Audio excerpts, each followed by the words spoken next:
ရှေးဥစွာဘုရားသခင်ကျေးဇူးတော်အထူးပင်ချီးမွမ်းပါတယ်ကျမခံယူထားတဲ့အကြောင်းအရာဒီတရားဟောဆရာတွေတရားဟောတဲ့ပုံမှာကြိုက်တယ်မကြိုက်ဘူးခွန်အားရတယ်မရဘူးဆိုပုံနားလဲစီတဲ့အရာကိုကျမမျှဝေပေးချင်တာဖြစ်ပါတယ်ဒီဆရာကိုတရားဟောတာကြိုက်တယ်ဒီဆရာကတရားဟောတာမကောင်းဘူးဒီဆရာကျွန်မခွန်အားမရဘူးဆိုပြီးတော့အဲ့လိုမျိုးတွေရွေးချယ်ပြီးတော့မှပြောနေတဲ့အရာကိုကျွန်မအမြဲတမ်းကြားခဲ့ဘူးတယ်ပေါ့နော်နောက်တစ်ခုကကြတော့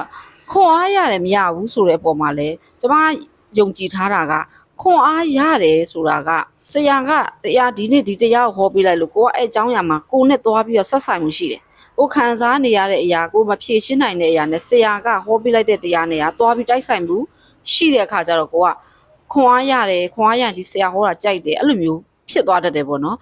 ဆရာတရားဟောတဲ့အထက်မှာကိုကကြမ်းချက်တစ်ချက်နဲ့ကိုခွန်အားရတယ်ဘုရားเจ้าမှာပဲခွန်အားရခဲ့လို့မရဘူးပေါ့နော်အဲ့ဒီဆရာတရားဟောလိုက်တဲ့ကြမ်းချက်ကြောင့်ကိုခွန်အားရဆိုအဲ့ဒီကြမ်းချက်ကို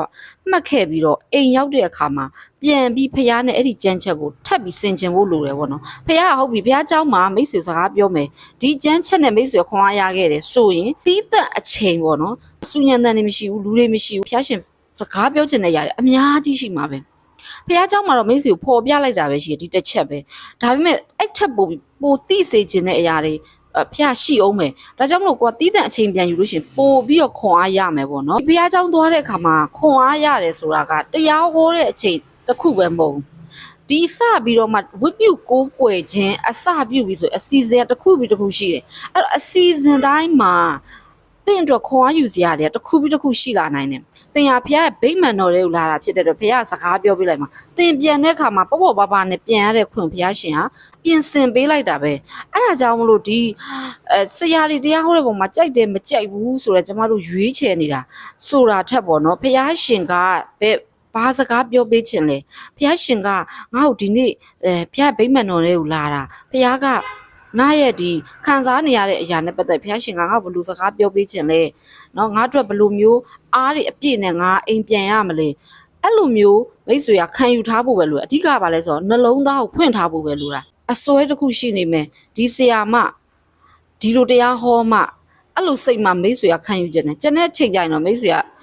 မကြားတာလို့နားမထောင်ကျင်တာလို့မိတ်ဆွေရဲ့အမူအရာတော်၎င်းတခုခုနော်မိတ်ဆွေဖြစ်တတ်တယ်ကျမကလည်းအရင်မြင်ဘူးပါတယ်ဘုရားကျောင်းတွေမှာဆိုရင်ဆရာကြီးတရားဟောတဲ့ခါမှာနားထောင်ချင်တာလို့ကျမတို့ဖုန်းတွေကြည့်တာလို့မျိုးတွေကျမတွေ့ရတယ်အဲ့ဒါကမိတ်ဆွေကအစွဲတစ်ခုရှိလို့ပါပဲ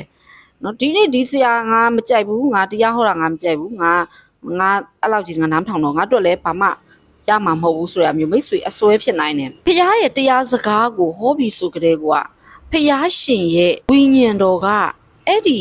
တရားဟောတဲ့ဆရာပေါ်မှာတက်ရောက်သွားပြီဖះရဲ့တရားစကားဆိုတာကဖះရဲ့အခွင့်ရှိမှဟောလို့ရဖះရဲ့တရားစကားကအင်မတန်ကောင်းမွန်ပြီးတော့မှအင်မတန်တန့်ရှင်းမြတ်မြတ်တာဖြစ်တဲ့အတွက်ကြောင့်မလို့ဖះရှင်အခွင့်မရှိလို့ရှင်ကျမတို့ဟောခွင့်မရှိ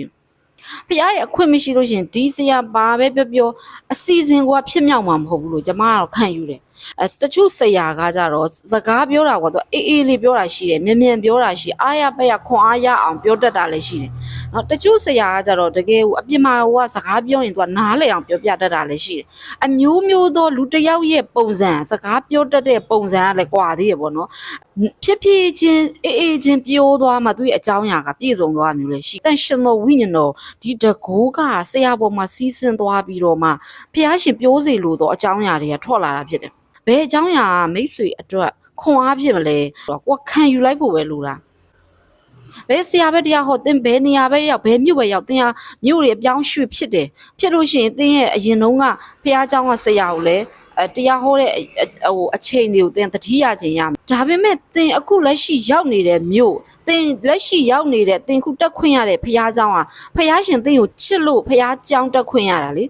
ဖះရှင်သင်ကိုချစ်လို့ဖះเจ้าဆိုတဲ့နေရာမှာသင်ကအနည်းဆုံးလည်းရှိနေတာလေဖះเจ้าဆိုတာကိုသင်ကအပတ်တိုင်းမှာသင်တက်ခွင့်ရတာဖះသင်ကိုချစ်လို့အဲ့ဒီနောက်တစ်ဆင့်ကကြတော့သင်က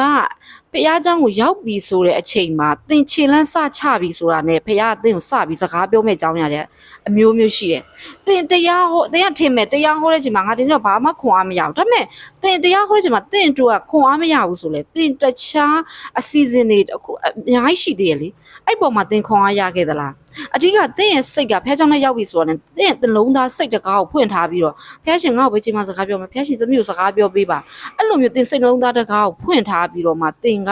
အစအဆုံးဝိပုကိုးကွယ်မယ်ဆိုလို့ရှိရင်သင်အတွက်အဖြေရကိုရတယ်ဒီတရားဟောတဲ့အပေါ်ထောက်ပြ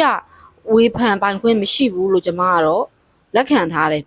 ဘာလို့လဲဆိုလို့ရှိရင်ဖះရဲ့နှုတ်ကပတ်တရားစကားမှာကောင်းတယ်မကောင်းဘူးဆိုတာမရှိဘူးပေါ့နော်ကျမ်းစာပေါ်မှာပဲအခြေခံတာဖြစ်တယ်ပေါ့တချို့ဆရာတွေကတော့ကျမ်းချက်ပေါ်မှာအခြေခံပြီးပြောသွားတာလည်းရှိတယ်ချို့တော့အကြောင်းအရာတွေနဲ့ထောက်ပြီးတော့မှပြောပြသွားတာလည်းရှိတယ်အဲ့တော့အကြောင်းအရာကတော့အမျိုးမျိုးရှိတယ်ဖះရဲ့တရားစကားကိုပြောတာဖြစ်တဲ့အတွက်ကြောင့်မလို့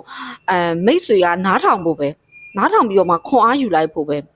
မိတ်ဆွေရဲ့စိတ်ထဲမှာတခုခုဖြစ်တယ်ဆိုရင်မိတ်ဆွေစိတ်မပူနဲ့ပေါ့နော်လိုတဲ့အရာကိုပဲမိတ်ဆွေခံယူလိုက်ပါဘုရားနဲ့ဆရာနဲ့ဖြည့်ရှင်းသွားပါလိမ့်မယ်။သင်ဟာဒီတရားပေါ်မှာသင်အချိန်ပေးမယ်ဆိုရင်သင်ဟာအောင်မြင်ခြင်းကိုရလာမယ်။တေချာချိန်ပေးပြီးပြန်ပြီးတော့ခံယူမယ်ဆိုလို့ရှိရင်မိတ်ဆွေပေါ်မှာမိတ်ဆွေအောင်မြင်ခြင်းကိုရရှိမှာဖြစ်တယ်ဆိုတဲ့အကြောင်းကိုဒီနေ့ဗီဒီယိုနဲ့ကျွန်မခံယူထားတဲ့အတိုင်းပဲမျှဝေပေးချင်တာဖြစ်ပါတယ်။အရောက်စီတိုင်းဖျားရှင်ကောင်းချီးပေးပါစေ။